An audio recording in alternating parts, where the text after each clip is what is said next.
श्री रामकृष्ण लीला प्रसंग दिव्य भाव प्रथम अध्याय प्रथम पाद पहला भाग।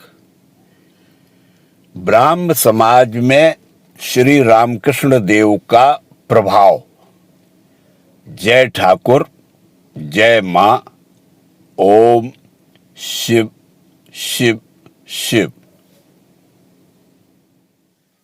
केशव आदि ब्राह्मणों में श्री रामकृष्ण देव के प्रति श्रद्धा और भक्ति।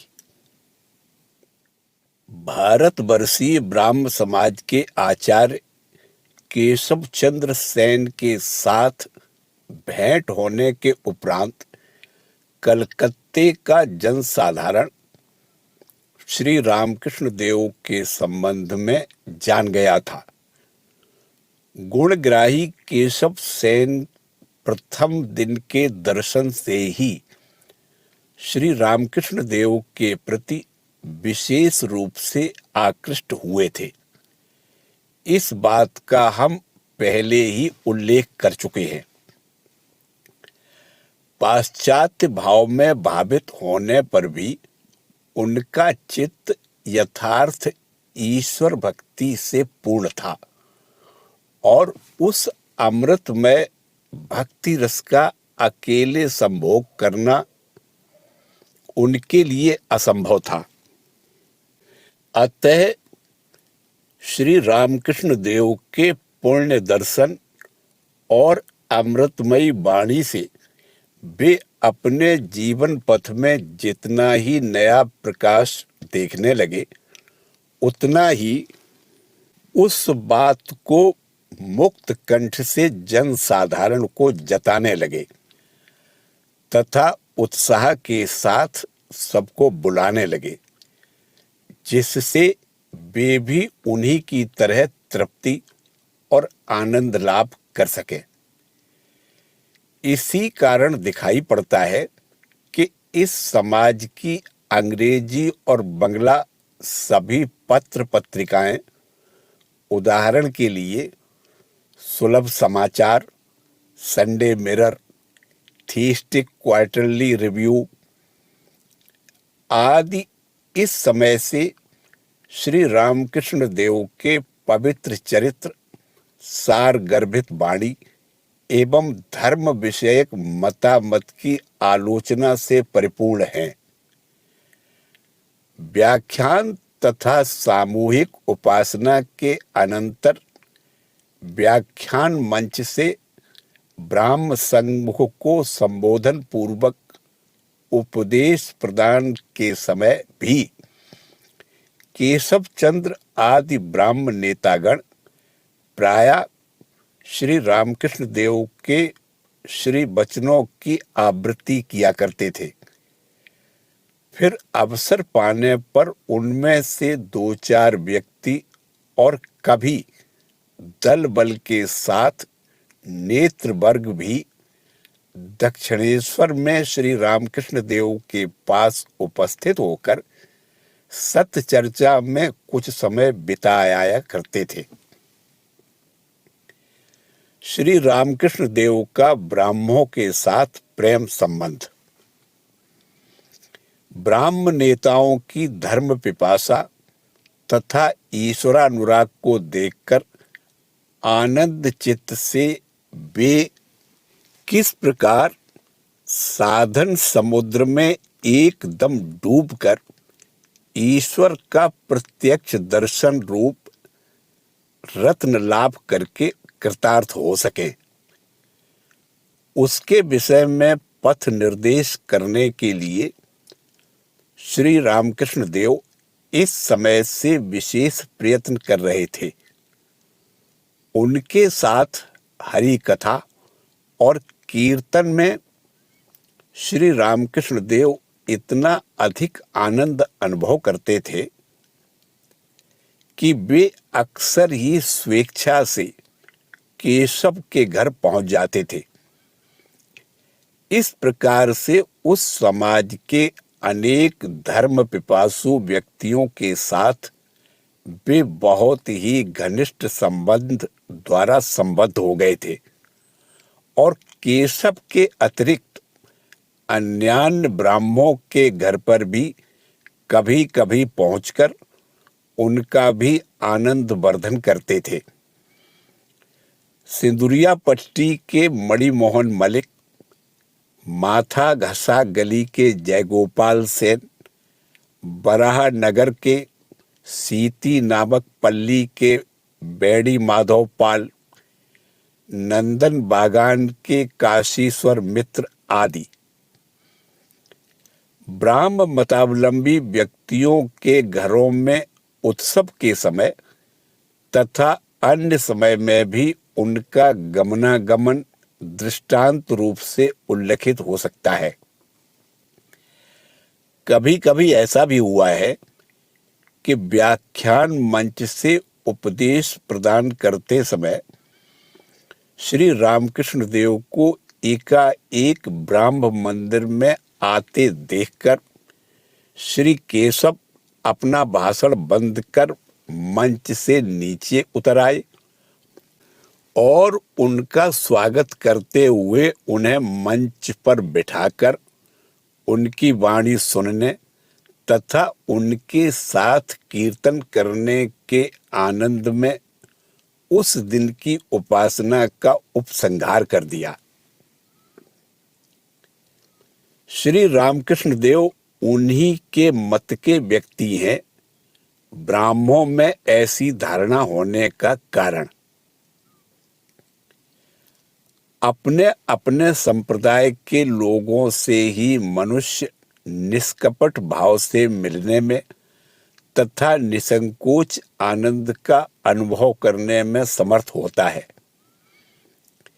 इस कारण उन्हें अपने साथ मिलते तथा आनंद करते देखकर ब्राह्म नेतागण श्री रामकृष्ण देव को अपने ही भाव और मत का व्यक्ति समझेंगे, इसमें कोई आश्चर्य की बात नहीं।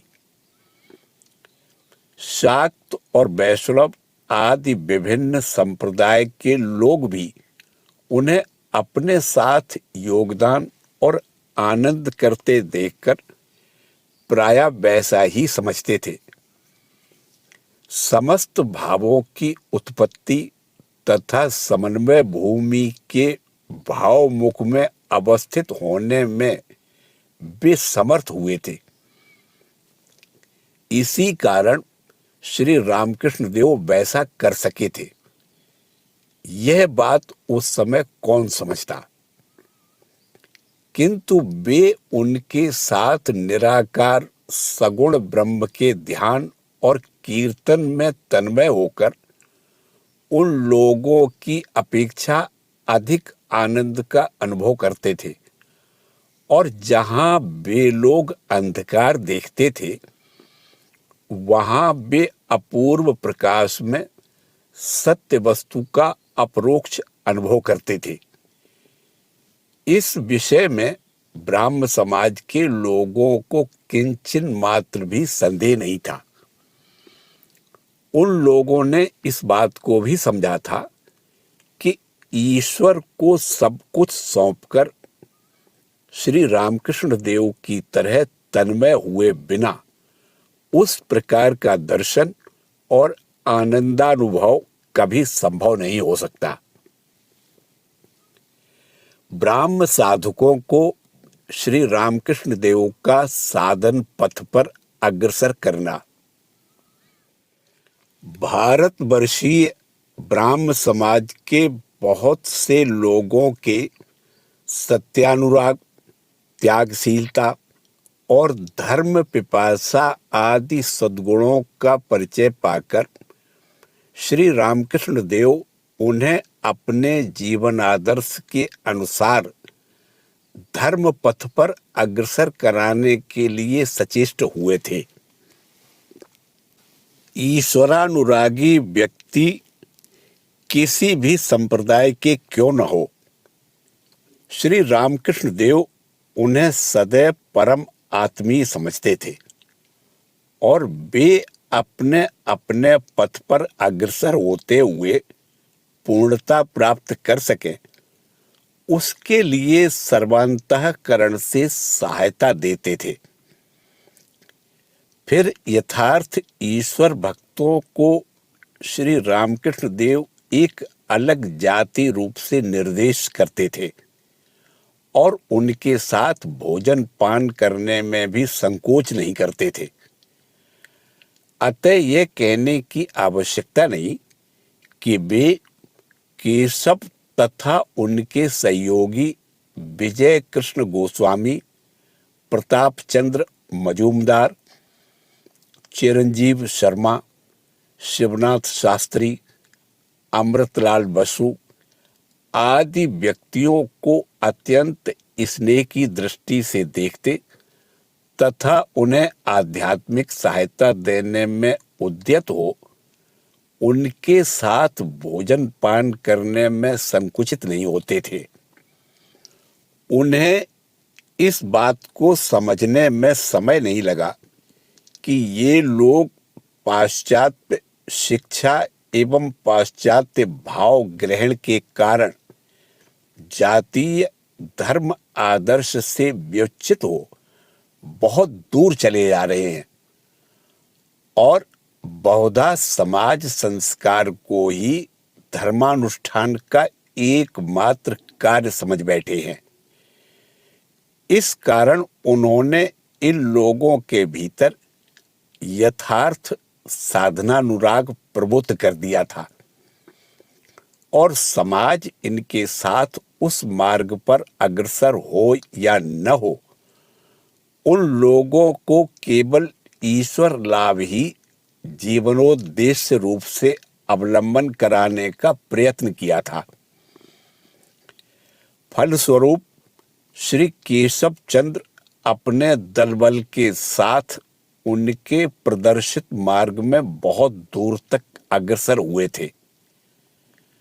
मधुर मात्र नाम से ईश्वर का संबोधन तथा उनके मातृत्व की उपासना ब्राह्म समाज में प्रचलित हुई थी और उस समाज के साहित्य, संगीत आदि सभी विषयों में श्री रामकृष्ण देव का भाव प्रविष्ट हो गया था।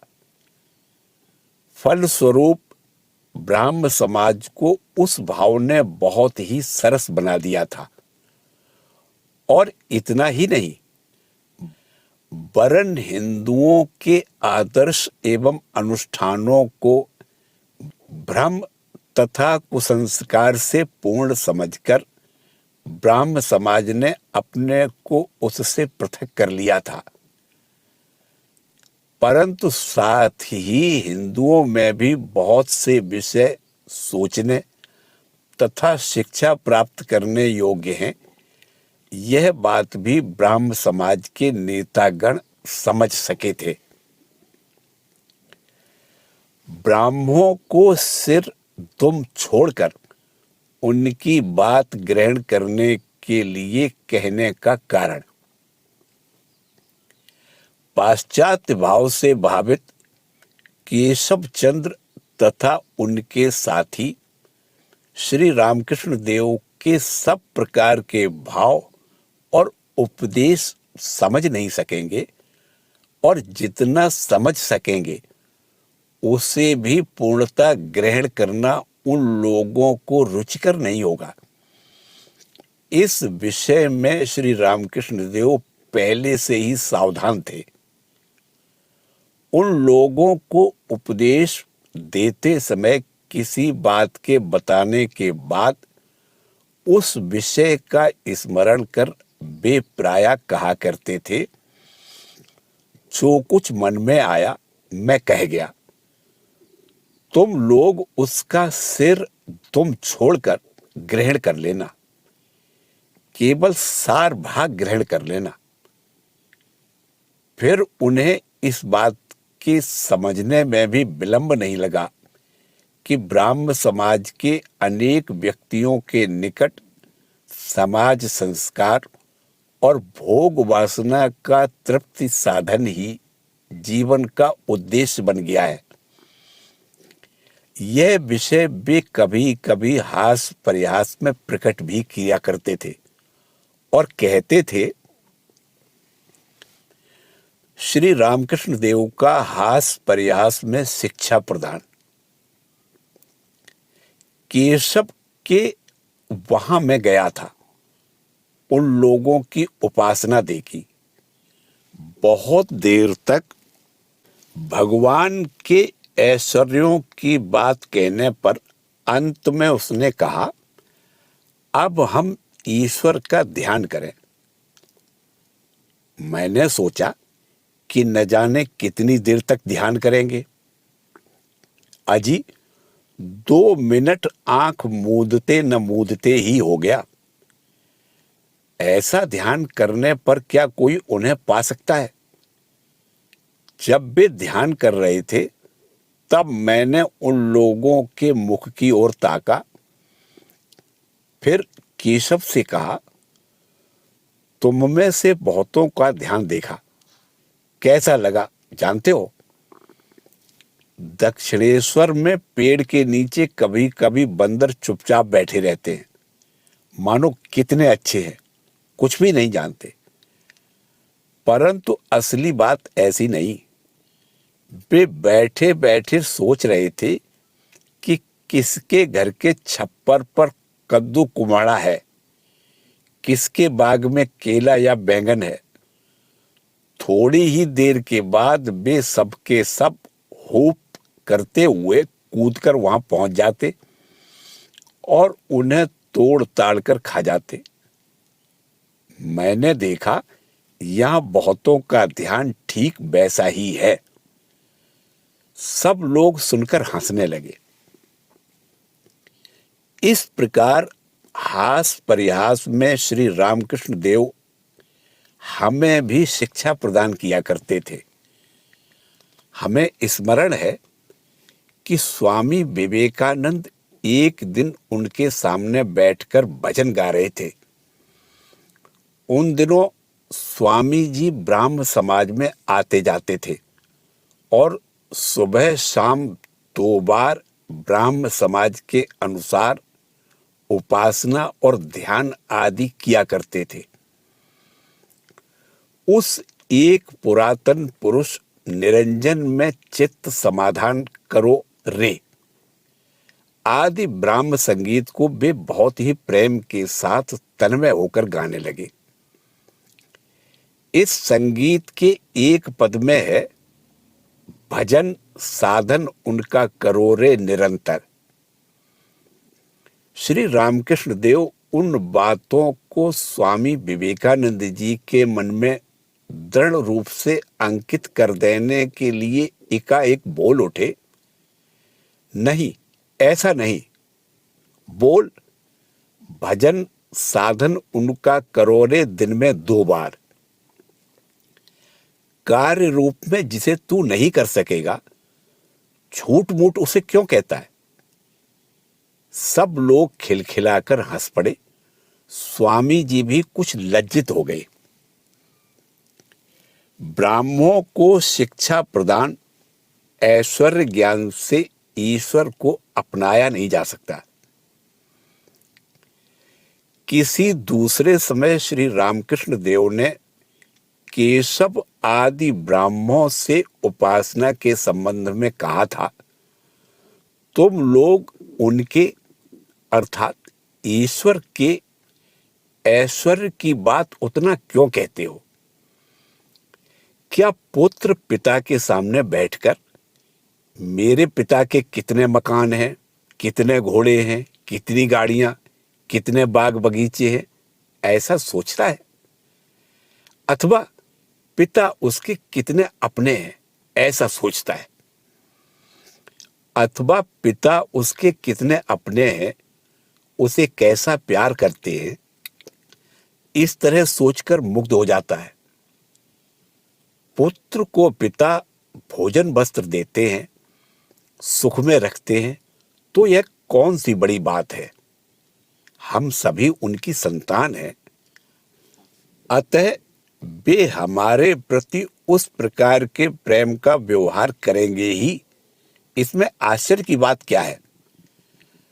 अतः यथार्थ भक्त उन सब बातों को न सोचकर उन्हें पूर्णतया अपना लेते हैं और जिद पर कहते हैं, तुम्हें मेरी प्रार्थना पूर्ण करनी ही होगी, मुझे दर्शन देना ही होगा। उनके ऐश्वर्य की बात पर उतना अधिक ध्यान देने से उन्हें बहुत समीप, बहुत अपना नहीं सोचा जा सकता, उन पर जिद नहीं की जा सकती। वरन इस तरह का भाव मन में आता है कि वे कितने महान हैं, हमसे कितनी दूरी पर हैं। उन्हें बहुत समीप, बिल्कुल अपना मान लो, तब तो होगा, तब उन्हें पा जाओगे। ईश्वर के स्वरूप की सीमा नहीं बताई जा सकती। ईश्वर लाभ के लिए साधन भजन की गंभीरता तथा विषय वासना त्याग की नितांत आवश्यकता की शिक्षा के अतिरिक्त श्री रामकृष्ण देव के संस्पर्श में आकर केशव आदि ब्राह्मणों को एक दूसरा विषय भी ज्ञात हो गया था। पाश्चात्य धर्म प्रचारकों के मुख से तथा अंग्रेजी पुस्तकों से उन्हें ऐसी शिक्षा मिली थी कि ईश्वर कभी साकार नहीं हो सकते। इस कारण किसी साकार मूर्ति में उनका अधिष्ठान मानकर पूजा उपासना करना महापाप है। किंतु निराकार जल के जमकर साकार बर्फ हो जाने की तरह निराकार सच्चिदानंद का भक्ति हिम में जमकर साकार होना, मिट्टी का शरीफा देखकर असली शरीफा याद आने की तरह साकार मूर्ति के अवलंबन से ईश्वर के यथार्थ स्वरूप के प्रत्यक्ष ज्ञान में पहुंचना आदि प्रतीकोपासना की बातें श्री रामकृष्ण देव के श्री मुख से सुनकर उन लोगों को ज्ञात हो गया था कि मूर्ति पूजा के नाम से निर्देश करके वे जिस कार्य को अब तक युक्तिहीन तथा हे समझते आए हैं, उसके संबंध में कहने और सोचने के अनेक विषय हैं। फिर जिस दिन श्री रामकृष्ण देव ने अग्नि और उसकी दाहिका शक्ति की तरह ब्रह्म और ब्रह्म शक्ति के प्रकाश रूप इस विशाल ब्रह्मांड की अभिन्नता केशव आदि ब्राह्मणों के निकट प्रतिपादित की, उस दिन से वे साकारोपासना को नए प्रकाश में देख सके थे, इसमें संदेह नहीं। उस दिन उन्होंने निसंदिग्ध रूप से समझ लिया था कि केवल निराकार सगुण ब्रह्म रूप से निर्देश करने पर ईश्वर के यथार्थ स्वरूप का एक अंश मात्र ही निर्दिष्ट होता है। उन्होंने समझ लिया, ईश्वर रूप को केवल साकार कहने से जो दोष होता है, उसी प्रकार का दोष केवल निराकार सगुण कहने से भी होता है। क्योंकि ईश्वर साकार जगत के रूप में व्यक्त तथा निराकार सगुण ब्रह्म रूप में जगत के नियामक हो रहे हैं। फिर सब गुणों के परे रहकर ईश्वर, जीव, जगत आदि सभी व्यक्तियों और वस्तुओं के नाम रूप युक्त प्रकाश के आधार स्वरूप होकर सदा विराजमान है। ईश्वर स्वरूप का अंत नहीं करना चाहिए। वह साकार भी है, निराकार भी है, और इसके अतिरिक्त उसमें और क्या क्या भाव है, कौन जान सकता है। श्री रामकृष्ण देव के इस मामूली से कथन के भीतर उस प्रकार का गंभीर अर्थ देखकर केशव आदि सभी ब्राह्म भक्त लोग उस दिन स्तंभित हो गए थे। भारतवर्षीय ब्राह्म समाज का रूप परिवर्तन। इसी प्रकार बंगाब्द 1281 के चैत्र तद अनुसार सन 1875 ईस्वी के मार्च मास में श्री रामकृष्ण देव का पुण्य दर्शन लाभ करने के दिन से 3 वर्षों से कुछ अधिक समय तक केशव परिचालित भारतवर्षीय ब्राह्म समाज पाश्चात्य भाव के मोह से दिन प्रतिदिन मुक्त होकर नवीन आकार धारण करने लगा और ब्राह्मणों में बहुतों का साधनानुराग जन साधारण के चित्त को आकर्षित करने लगा।